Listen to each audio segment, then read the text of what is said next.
Good afternoon. হ্যাঁ, আজকে দুপুর থেকে ব্লগটা স্টার্ট করলাম। টাইগারের খাওয়া হয়ে গেছে, আমাদের স্নান টান সব হয়ে গেছে। এখন টাইগার বেরিয়েছে হাঁটতে, ওই যে।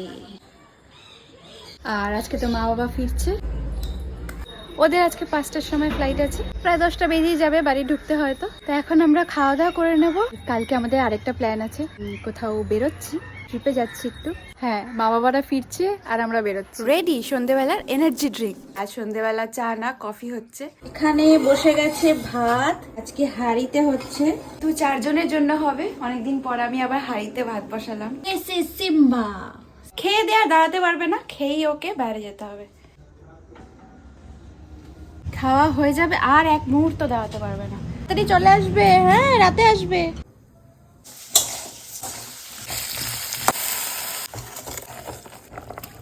কালিয়া এখানে বসে আছে, স্কাই ওখানে উঠে পড়েছে, আর এদিকে রেডি হয়ে গেছে ডিম কারি।